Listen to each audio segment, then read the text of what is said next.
Hey, you wild women. Oh my gosh. I am back in the studio in Kelowna, BC. It has been a wild ride. I feel like I've been gone for 2 weeks and we've been gone for 3 months. But it's the strangest thing. Time goes by fast and slow, especially when you're traveling. But I'm back and it's over the holidays as I'm recording this, and this place is pretty empty. There's hardly anybody around, which means super focused. And I wanted to talk to you today excitedly about the topic of self-sacrifice. And this came up to me. It came up for me while traveling and just noticing these little tugs and pulls of like everything that was happening. So long story short is we set sail to go around the world this school year. And this is another story for another day, but we were world schooling the boys, so essentially homeschooling them on the road. And we hired an educator to come with us.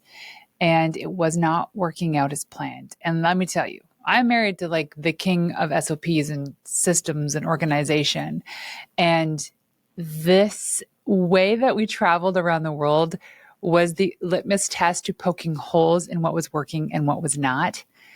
And what I noticed in all the things that were kind of crumbling was how much I sacrificed myself to maintain balance and comfort and ease in a household that didn't want anything to do with it. And I told myself I had to record an episode for you ladies because I see this all the time. I see it in the women I coach. I see it in my friends, my family, the sacrifices we make more so than we really should be doing to maintain a status quo. For me, I noticed this was happening. Like, I essentially have this weird filter where it's like, if I don't get my workout in the morning, there's a very large likelihood that I just won't get that workout in at all. I'm the person that needs to work out in the morning. I can't work out in the afternoons or the evenings. All of my motivation is gone, and I'm usually tired by then. That's when I want to have like a cookie or chocolate or maybe even a glass of wine. I don't even know. But I don't like working out in the evenings. So I'm like, we hired an educator and she got her workouts in the morning because that's when she works out best too. And so she's traveling with us, and I saw, Dan was going off to the gym and then she was going off to the gym, and I just defaulted to being with the kids and making sure they were fed and their nervous systems were regulated and they had everything situated for school, when I realized that was not my core purpose. I should have not been doing that. That was why we hired somebody to come and help us. So as everyone else was kind of in my brain getting to do what they wanted to do, I was sacrificing my movement for the day. And I'm a much happier person when I get my workout in the morning. So finally I sat down with our educator and I said, listen, is it like, are you cool working out in the evenings, like before dinner, after dinner? And she said, well, she works out better in the morning too. And I just told her the boys can't be alone. Like they weren't getting along. And the plan of what it would be like to have them alone in the house in the mornings before wasn't an issue because they're like 13 years old. So they can be, but it wasn't working out on this trip. And I said, listen, my 10 out of 10 day looks like this. And is there any part of that where you can make an adjustment or concessions for these few weeks leading up to us returning home? And she said, absolutely. So then I got to get my workout in. And then the other area where I noticed this was also showing up was back home. We have Betty, our house manager, and she's super helpful. And her days usually are like 10 to 6 or 8 a.m. to 4 p.m. twice a week. The days where I get the most, I would say like bang for my buck, but the most return is when she starts at 8 a.m. because she can help with the morning routine, help get the kids off to the school bus. And that's when I'm working out. I'm rushing to get ready to go for the day when I would love to be home and receive them when they come home at the end of the day off the school bus. And so even today on our meeting, I was like, hey, can you do one more day a week where you start at 8 a.m.? So that would be 3 days a week. And she loves it anyway. So anyways, saying all this and sharing all this is because we often know from the gut the thing that we want to make a 10 out of 10 day or a 10 out of 10 week. And for some reason, we don't ask for it, or we're not actually showing up in the way that we should be showing up. And I realized that there were really common areas in our life, especially women, that self-sacrifice. And it's probably mirrored more in the Western culture, and it's probably seen more with high-performing women, but especially Western people in the Western world, is we're often conditioned to put everyone else first. From a young age, we're raised for and we're praised for being agreeable, helpful, selfless, always looking put together, and always showing up, kind of being the yes person. The best mom award is always framed as the one who does everything for her kids, for her partner, for her family, for her community, for the church, for the school. And somehow she still smiles. You see, ambition is admired until it inconveniences someone. Then it becomes judged. And we're applauded for giving. And we're criticized the moment we want something back or we want something for ourselves that is going to inconvenience somebody else. So eventually, many women stop asking altogether. Why bother when the rules keep changing? Or why bother when the energy that goes into trying to justify a small change is worse than actually just keeping the course? So we give up and we continue to self-sacrifice. The other thing is we're often afraid to ask for help, or we don't know how to ask for help because sometimes we don't know where. Asking for support often feels like weakness or failure or burdening others or being disorganized. Many women, as women, especially as entrepreneurs, is we're never modeled what actual clean support looks like. We're learned and often learned that we are capable of doing something, so that becomes the thing that we do. And it ends up not being collaborative.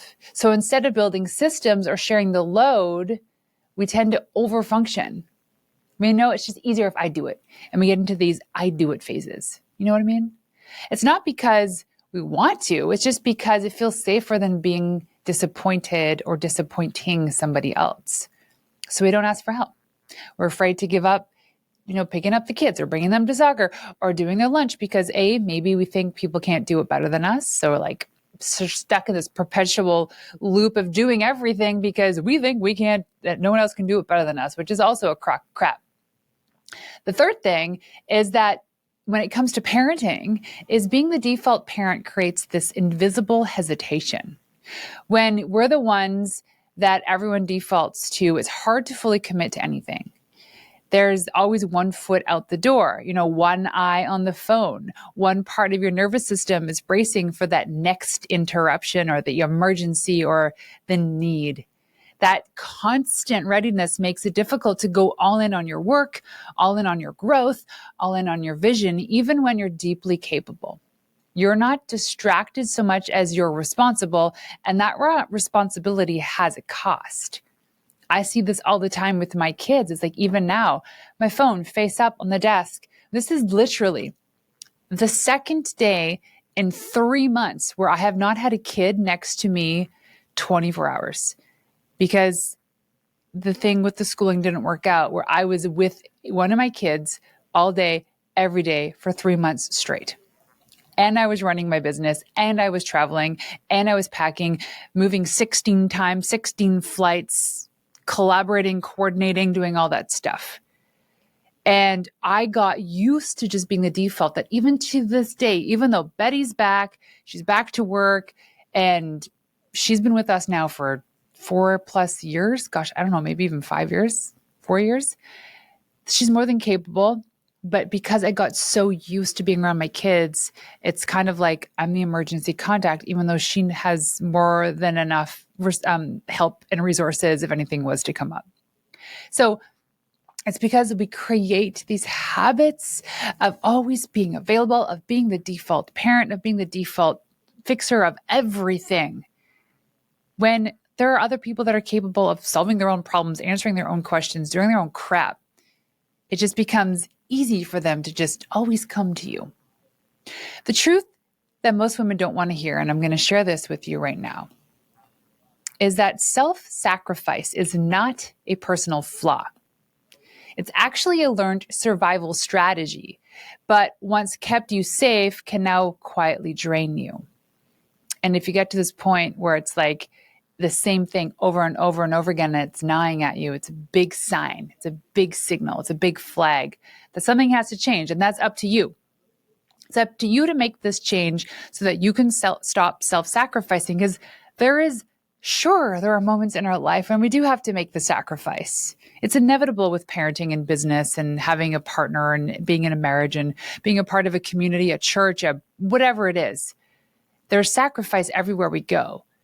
But a lot of the times we think that we need to sacrifice because it's learned, because it's expected, because most of us don't even question what the opposite could be. We don't ask ourselves what we actually want and how we want to feel. But I want to give you a few steps that you can do today, right now, this moment, to learn how to stop this nasty process of self-sacrificing in every area of your life. Are you ready for it? Here it is. Step 1, and I love this part, name the cost. Stop pretending that something's working. Self-sacrifice survives because it becomes normalized. So the first interruption is actually honesty with yourself. Ask yourself these questions. Where am I consistently overgiving? What does this actually cost me? Could it be energy, resentment, creativity, intimacy, money, time, my own hobbies? And what am I silently paying for with my body, mind, body, soul? You know what that is? Check the gut right now. Could it be that why do you feel like you're always the default parent to making sure the kids have clothes that fit, their lunches are packed, their water bottles are full, they're ready for school? When that always overwhelms you, can't you just question how you can make this a little bit better, like the mornings a little bit more easy? Like, what is the sacrifice to you and your body? Do you wake up with so much anxiety because you know the next 3 hours of getting the kids out the door is always a diabolical mess? Change it. But first, name it. So until that cost is named, self-sacrifice feels noble. And once it names, it becomes unsustainable. So give it a name, whatever it is. What's the cost of all of this pretending? Give it a name. Number 2 is to separate the identity from your responsibility. You are not the role that you perform, right? Yes, you are a mom, but what does it mean to be a mom? A mom isn't necessarily somebody who always is washing the floors, washing the toilets, packing those lunches, fixing the tear in Susie's dress. Many women don't just do the work, they become the work. And then by default, everything gets dumped on them. You're the default parent. You're the emotional regulator. You're the fixer. You're the holder. You're the tear wiper. So this step is really about asking these questions. What am I doing because it's truly mine to do? What have I taken on because I'm capable, not because I'm meant to? And how has this become my responsibility as a result of conditioning or by default? And going back to the first question, and this one is also like super, super tough to answer, is what am I doing because it's truly mine to do? Now, think about parenting. So if you're a mother, what in the responsibility of parenting do you genuinely 100% believe is yours to do? For me, I think it's creating a safe space for my kids. So safe home means that there's no physical or emotional abuse, that you're free to express your emotions, you're free to celebrate, you're free to just chat and sing and dance and invite friends over and make a mess. That's my responsibility, I feel, as a mother. I don't have to be responsible for making all the meals and making sure that they have their homework done. And like, my boys are 13 years old, that's up to them. But there are certain things that are no longer my responsibility. It's not truly mine to own. And know this, that capability is not necessarily consent. And leadership doesn't require self-erasure. Can't even say that word. So just because you're capable of doing something doesn't mean that you have to do it or you should do it.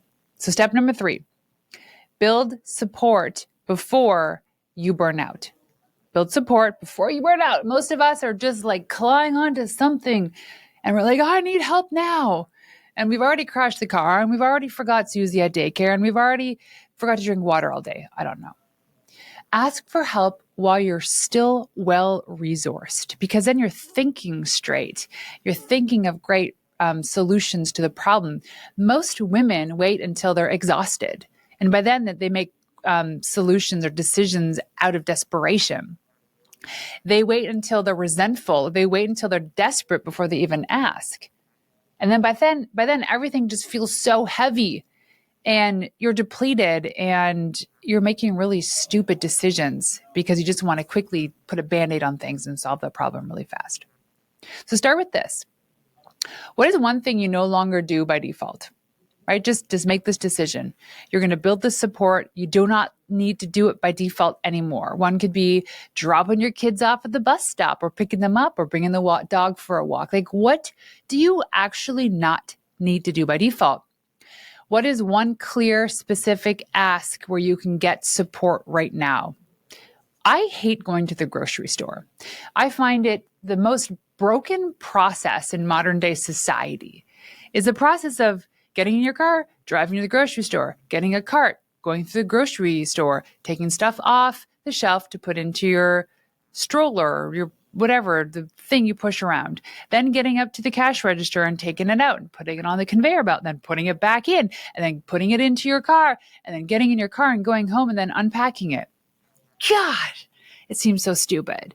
And so I've defaulted to ordering groceries online. And I had never done this before until we went through the pandemic. And let me tell you, I had the worst experience because you know how you get to choose substitutes to the food that you have in your grocery? Like if you want organic, boneless, skinless chicken breast, what's the alternative?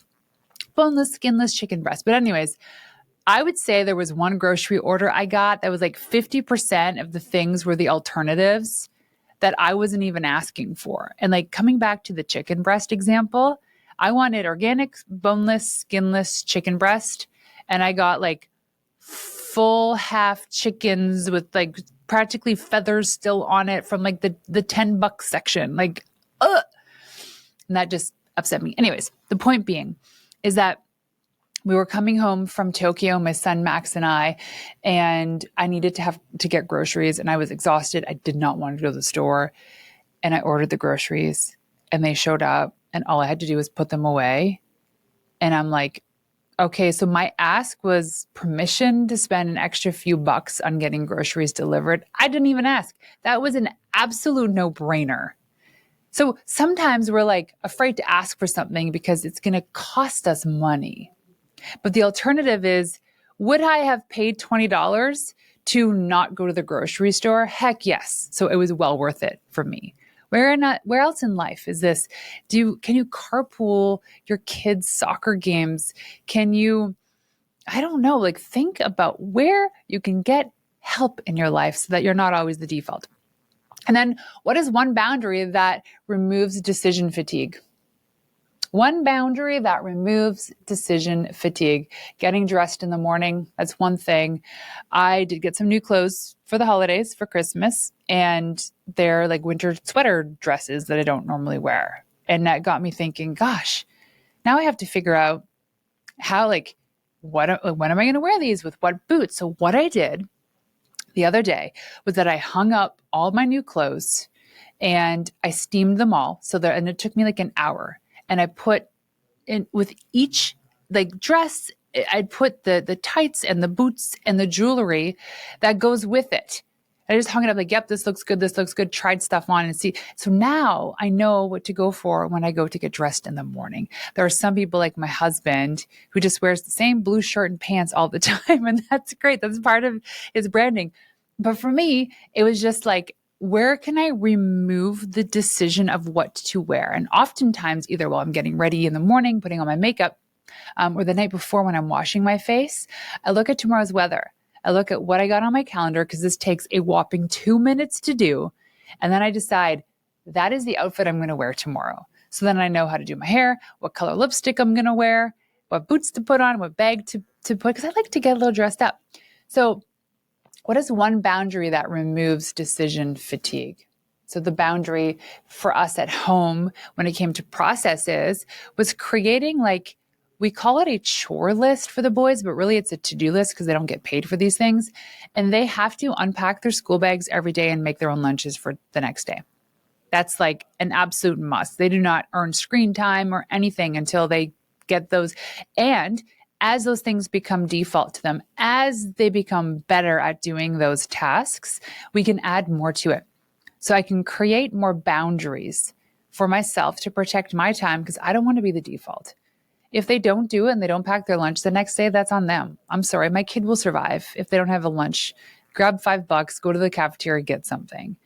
And we overthink these things because we default to thinking, oh, I'm a bad mom if I do that. No, you're actually a great mom. You're a great mom by giving your kids consequences.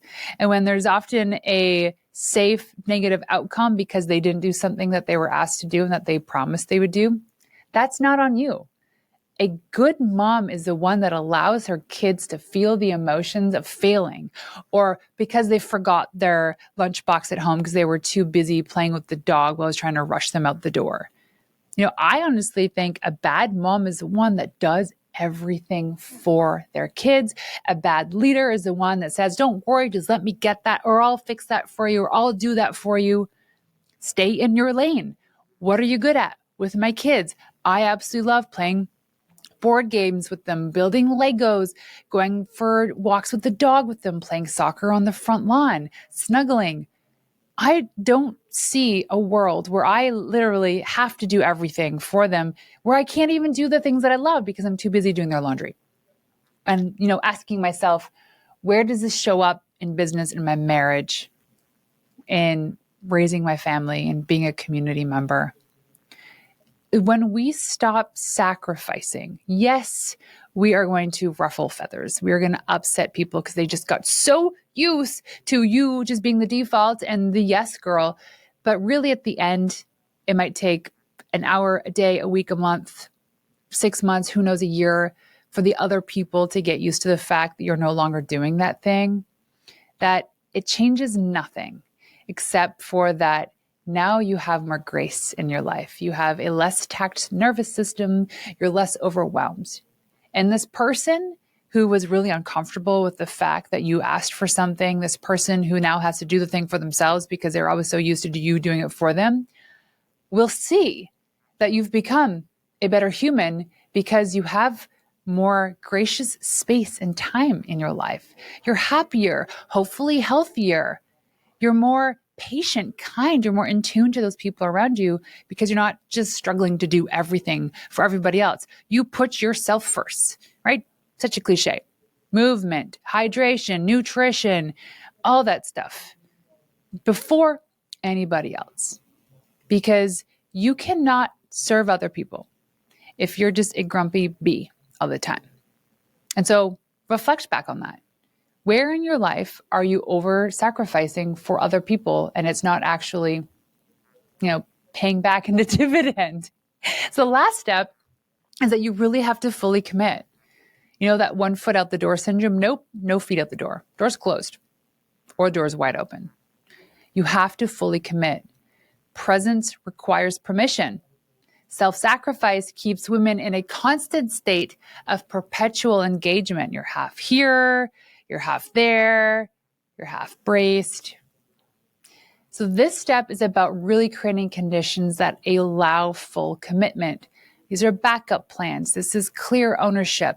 These are fewer mental tabs open. This is procedures and SOPs, even in the most unlikely of places. You don't lack focus, you lack safety to focus. And that's really the objective of this whole conversation is if you're a leader, if you're a CEO, which you are, if you're a mother, if you have a household, is your job is to protect your aura, your energy, so that you can be creative and patient and kind and graceful. So, I just lied to you. There's actually another step. So step 5, this is last tip, is to redefine success as sustainable. Success isn't about hustle.